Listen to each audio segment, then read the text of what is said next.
You tell me. Okay. Hi, nice to meet you. Thank you nice to very meet much. Well, first of all, my first question is, how do you see Jan, your character? In the book, it's 1960s, but it's also a very modern woman, I guess. How do you see it?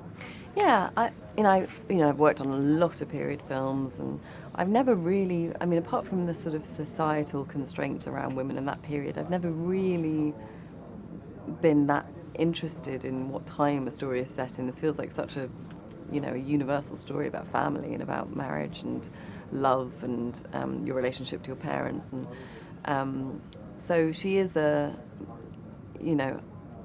think she's a modern woman, but I think also women felt like that at that time. There was years and decades of pressure being put on women to be something, to be perfect, to be a housewife, to present themselves well, to present a beautiful home.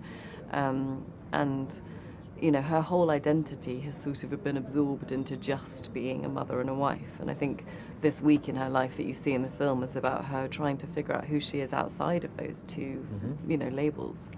Or status, I don't know. How do you see? The second one is Jerry, her husband, is always on her. Always. Always on her is because his presence is always on the phone, even if the character doesn't appear. Prepare for that. How do you was to prepare with that with Paul Dano? How do you work it with that to embrace that presence all the film? Of the husband. Yes. Being well, I think he's in the room in every scene. I Yes.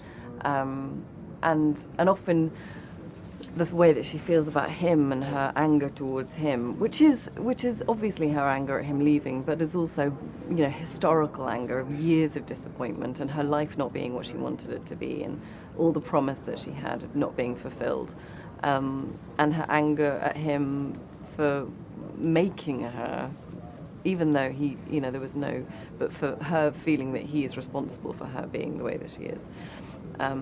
And a lot of the time, what was really interesting was when that anger displaced onto her son, and the moments where she would look at her son and just see Jerry.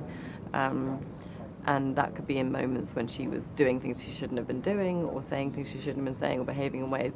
And sometimes that was defiant in trying to, to behave in a way in front of him that she sort of almost wished Jerry could see. Like when she's wearing the green dress and she says, well, your father paid for it, so he should like it.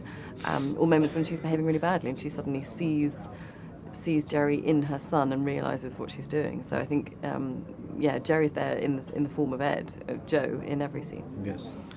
How do you work with Paul? Do you like rehearsal? It was a rehearsal or only a work with small talks? I don't know. Yeah, we did a little bit of rehearsal. It was me and Ed together in Montana when we first started shooting, and Paul, we did a bit of work together, just talking about the film as a whole, and spending time together and getting to know each other, because Jake and I have known each other for a really long time, so we were really friends.